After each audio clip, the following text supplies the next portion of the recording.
First off, obviously a special day with Veterans Day, and excited we were able to get some veterans in here, and we talked about before the game. There's certainly some parallels between the military and team sports, the toughness, the connection, the having each other's back, the attention to detail, things. And we actually went through a book this summer called Make Your Bed, and Admiral McRaven, and we went chapter by chapter as a team, and we actually talked about some of that before the game today. So this day is always very special to me. It's an honor to be able to play on Veterans Day, and happy we were able to celebrate that with some apparel and things, and get invite veterans into the game.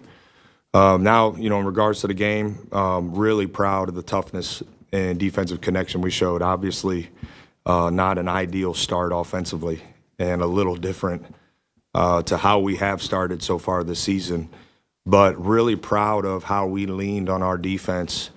And, we had just made some adjustments offensively. I thought it was a sign of a very mature and connected group to adjust and close out the half the way we did, and then play the way we did in the second half. So great game of growth for this group, and just really proud of our team. Ever since I said something, Adam, he hasn't started with you. This is like 3 times in a row, including the other day. So sorry about that. All right. When you guys are shooting the way they were early, when you're on the sideline, what's going through your head? It doesn't look like it's bad shot selection from where we were necessarily, but what are you thinking just during that period before the? Yeah, we're trying to in real time, right, evaluate shot quality. It's something that we talk about, and I agree with you. It felt like we had some good looks. I don't think all of them were great, but felt like we had some good look. And listen, you got to give them credit. I thought they were swarming our gaps and then really recovering at a high level. And we got a little too stationary on the perimeter. We didn't cut at the level we needed to. So we made some adjustments. Talked about getting the ball in the paint first, and then when that shot goes up, going to get some extra possessions. And obviously Brandon was really impressive in that. Amari got a couple. Tilly's been really good. So I think. Again, proud of the way our guys adjusted offensively. Certainly proud of the defensive effort, but proud of the way our guys adjusted offensively tonight. Gary, can I see those stats, please, one more time? Thanks. Colin getting his first start, just the guys that were up there obviously have seen him come back, but you were here all last year as he's going through that. Just to, obviously Devin being out allows that, but what does that mean for him? It's been a roller coaster of really about coming up on 12 months for him. And I get to see the time he puts in every single day to give himself a chance to even practice. Now, the exciting thing for us is he's been more consistent lately and had 2 great days of prep. So I felt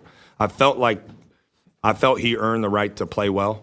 For us, part of him representing the toughness and the winning over everything that we talk about every single day was part of why he started. The other part is, I think early on in the season, when you're trying to establish some substitution patterns and somewhat of some consistent rhythm to the game, it made the most sense to put him in so we could still bring Gabe in kind of as that first perimeter player.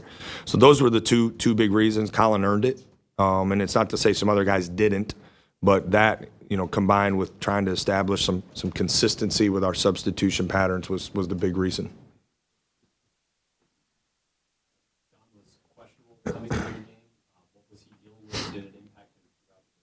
Yeah, it did impact him. He showed a great deal of toughness. He wasn't able to practice yesterday. He was really sick, and it kind of been that way the last couple days. So, really, I've talked about this in the past. The resources that we have at Ohio State, and you see it permeate throughout the program, and for our medical team and him to do what they needed to do to get ready to play was big time. But he's really tough.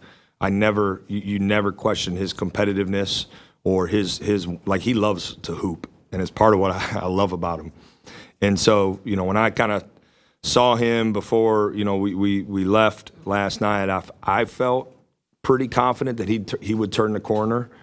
But, for a guy who wasn't able to practice, to go out and do what he did was big time. And, we were able to, I think, try to get him, I told him we'll just try to get you kind of some shorter bursts of minutes and instead of maybe long stretches. And so that's why we did that. With Devin obviously being out, how did that stress your offense? Because when you're going through this stretch here in the first half, Junie's sick, Devin's not there. Those are two guys you would lean on in some of those moments. How did those guys, their respective availabilities, impact what you're trying to do offensively? Yeah, if you have followed us closely last year and so far this year, Devin. Even last game, Devin came in, hit 2 big threes, and I got high level trust in him offensively to make something happen for us. Maybe when we need to stabilize our offense a little bit. So, certainly missed him out there. But honestly, going into the game, my biggest fear with him not being out there was rebounding. They're really, really good at going to the glass, and so you lose one of your best rebounders. That was the biggest question mark I felt like we had to answer collectively as a team.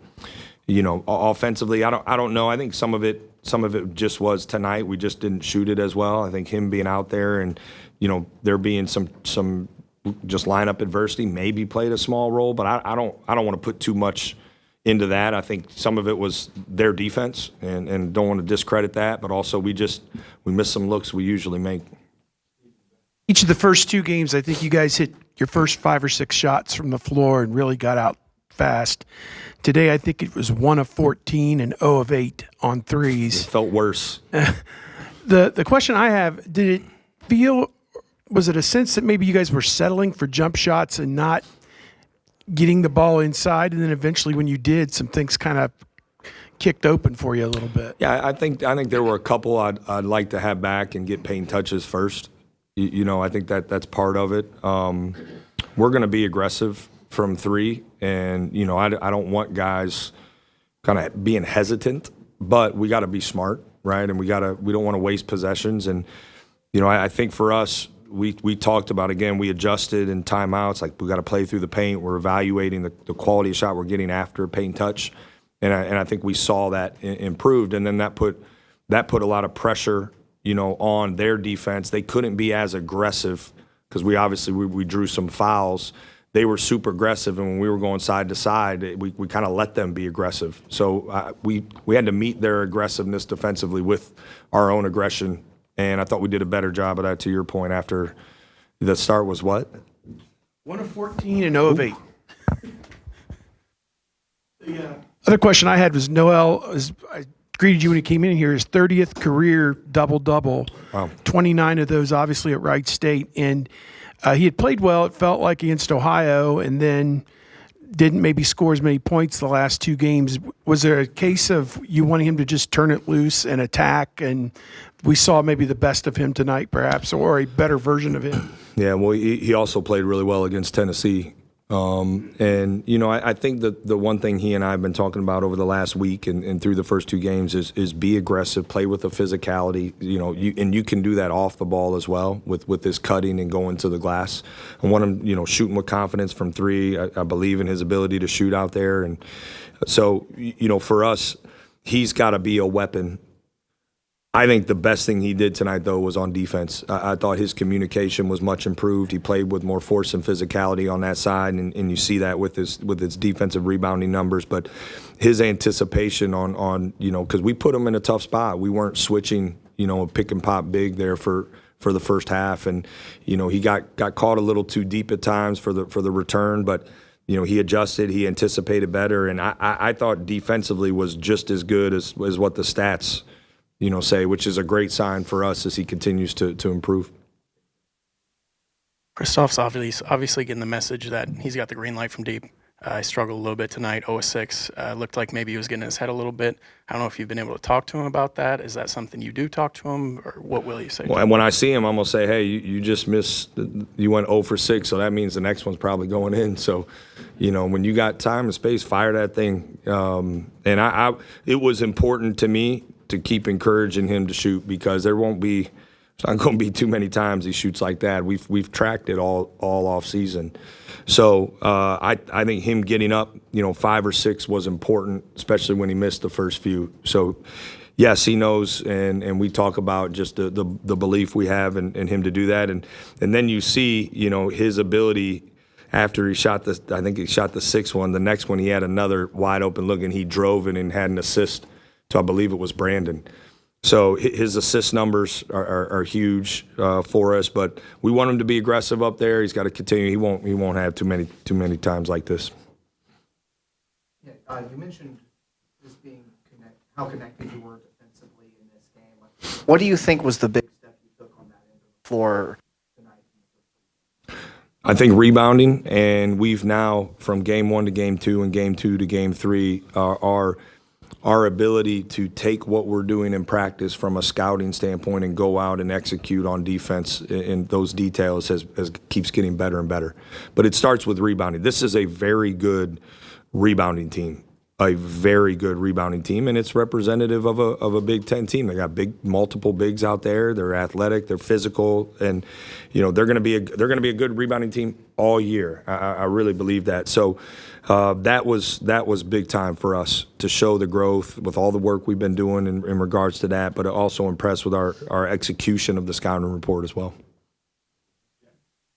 John had kind of a slow start to the game, but after that shot clock violation, you guys kind of had an interaction on the bench. I noticed you guys were talking to each other, and he subs in, scores 8 points in the final 2 minutes. It's all coaching. Yeah, all coaching. What did you say to him before he went in, and how important is getting him going for the offense? It's really important. I mean, you can see the gravity that he causes on the court. He's such a threat. And I think he's got to continue to get better, but I've really challenged him in the area of turnovers after the first 2 games, and he was much improved in that. So he knows that I want him to be super aggressive, and I think I was probably just checking on making sure he was all right, making sure his minutes we were doing what we needed to do from a minute standpoint of getting him kind of in and out to help give him the best chance to be successful, because obviously if he's playing at a high level, it just changes our team. So again, showed a ton of toughness to play 26 minutes and do it at a plus 20. Get to the free throw line like he did. He's so much fun to coach because of how he's wired, mentally, and I like that. So proud of the toughness he showed. Bruce was talking about the last game or the first game about how you guys have done a pretty good job defending for like 22 seconds, giving up shots, giving up buckets. How much better did you think you guys were in that tonight? And when you do finish possessions and you hear the crowd clapping at 3, 2, 1, and take the stop, how much energy does that give guys on the bench? How much energy does that give the team when they're able to finish possessions like that? Yeah, I appreciate that question. That's like you would fit in with our team. It's like a high basketball IQ question. So it is. It's contagious. I think we have multiple shot clock violations. Maybe or felt like we did, or we put them, into a really tough shot at the end of shot clocks, and we finished the play. We talk a lot about our defense finishing plays, finish the play. That's certainly with a rebound. It's executing coverage all the way through the clock. We didn't do a good enough job with that in game 1. And we've gotten better each game as that's gone, because I think it's important for our defense, because we're going to face teams that are going to try to shrink the possession number in games. And, when our offense isn't rolling at max capacity like it wasn't for significant chunks of the game tonight, we got to be able to sit in and finish the defensive possession well. And so I thought we did that. So you saw multiple times, our bench, the energy it gives us, the excitement, the connection of our team when we did finish plays at a high level, because it felt like a lot of, at least, especially when you consider the tempo of the first 2 games, it felt like a lot of possessions went down to 5 seconds or under in the clock. And then I know you said Colin, the way he prepared for this game and this week, the way he's been preparing for last year, he earned that start. Through his 2 seasons, he hasn't taken many shots. I guess, how do you balance that with him? He took 2 shots tonight when you're going to play him 20 minutes career high. Seems like more of a guy that just kind of makes plays happen when the opportunity comes to him and running stuff for him. But how do you maybe work that balance? Yeah, well, he's a good shooter, and he works every single day at it. Again, we're constantly evaluating shot quality, and I think as if you're watching how we're playing, and this is why I talk about our connection. We're not calling a lot of sets. We're teaching and playing through a lot of concepts, and that in order for that to work at a high level, you got to have high basketball IQ guys, and you got to have guys, who are reading the game and reading the game, those initial binds you put the defense in, who are reading the game at a high level. And Colin's a guy who does that. He's sometimes just making the one more pass is the best thing for the team. And he also needs to be aggressive from three when he's open, and we want him. And that's why when he missed the shot in the second half, I immediately looked at him and told him, shoot the next one. Shoot the next one. So I think, his basketball IQ and listen, when you're playing with, as gifted as scorers as we have, I think you having some guys who, aren't maybe hunting their shots at a high clip is beneficial for the team. But yeah, he's got to be aggressive. He's cut really well in practice and scored. He's shooting the ball well, from three. And I just got a lot of trust in him. And I thought he played really well, was really good defensively too.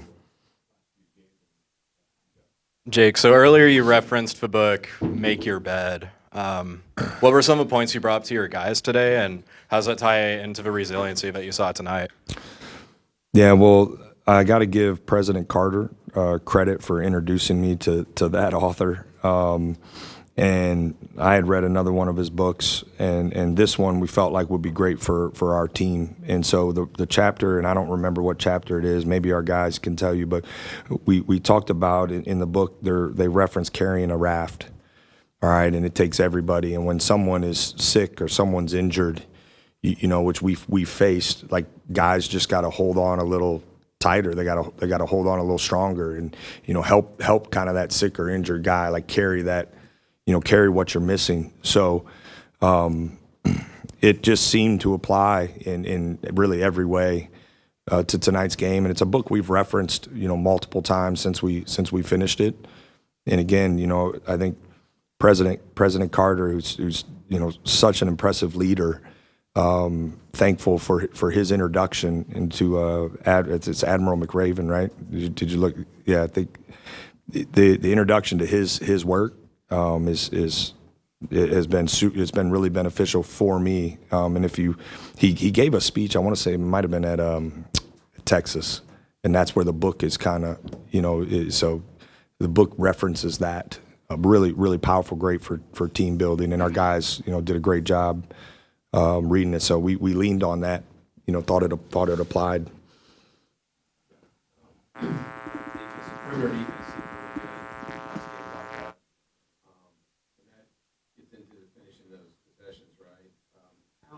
Important is that, if you said this is a big rebounding team, sort of Big Ten size a little bit, getting ready for Big Ten play and having that perimeter defense that just does that. How important do you think that is, and will help you guys down the stretch? Yeah, well, it's considering our non-conference, it's hard to think too much about Big Ten play right now. I think every game, there's a process throughout the season. I've talked about this, like what our goals are. We don't have to talk about our goals because there's a standard in our program, and we constantly fight every single minute we play, every time we practice, we fight to be at that standard. So, I mean, we gotta keep getting better for Notre Dame. They're a really good team, and we got a big game here Sunday afternoon. So that's what I'm thinking about. That we got to continue to rebound well. We got to continue to guard the ball well. We got to be connected defensively for Notre Dame. That's the most important thing right now. And Big Ten, we all know what kind of gauntlet Big Ten basketball is. I think it's the deepest league in the country, and you have to play really well every single night, home or away. That's the league we're in. But our focus right now is on having a good practice and some good prep leading into Notre Dame, because they're a really good team, and it's going to be a real fun, intense, hard game Sunday afternoon. So that's we got to continue to prep well, and as we get ready for that one. I was pretty much going to ask you about that. Just looking forward to learning more about your team Sunday afternoon. That challenge against an ACC team. Yeah. I think again, they're a really good team. They got some dynamic guards. They can really score the ball, and they're going to be tough. So we have to continue to prepare well. The one thing I'll give this team a lot of credit: we practice well. We prepare hard. Guys are watching film on their own, and that's why I think our execution and attention to detail continues to get better and better. And make no mistake, we have to get better between now and Sunday. And that's what our focus is, one day at a time. It is about the process of getting better and growing. Growth is a value of our program, and right now we have to continue to grow. And if we don't, it's going to be really, really, really hard one on Sunday. We got to continue to grow to get ready, and thankfully we got a few days here to do that. All right, guys, thank you.